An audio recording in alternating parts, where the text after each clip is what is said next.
Hello सांगमाने केमती अच्छा समस्ते आशा कर समस्ते खुशी रे थे बिंदास रे थे निज निजर ट्रेनिंग को ठीक ठाक रे भल भाव चलाउे। तो जो घटनाटी घटी जानी आपण मैंने समस्ते जे देवगढ़ गोटे पिलार देहांत हो जाइए फिजिकल टेस्ट देला बेले। तो से कौन कराई ना गोटे नोटिस बाहर जो कि आमर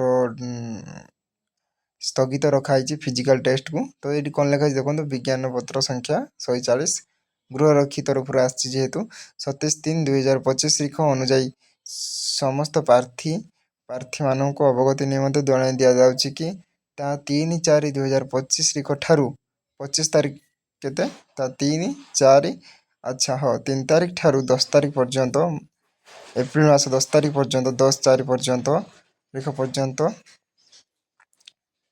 तारीख पर्यंत हेबाकु थिबा गृहरक्षी पदवी पई चयन प्रक्रिया शारीरिक दक्षता परीक्षा वर्तमान स्थगित रहीगला। तो ये स्थगित रखाई परवर्ती चयन प्रक्रिया शारीरिक दक्षता प्रक्रिया धार्य तारीख आगामी दिन में आपण मान अवगति निमंते जन दिज्व।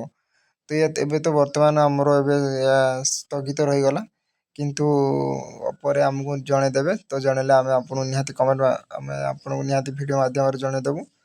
तो वीडियो भल लगी अपडेट भल लगी चैनल टी सब्सक्राइब कर दिंतु और वीडियो टी लाइक कर दिंतु। तो आ कि नुआ अपडेट पाइले मुझे निहाती जनइबी रही से पर्यंत जय जगन्नाथ भलसे प्राक्ट चलो करूँ।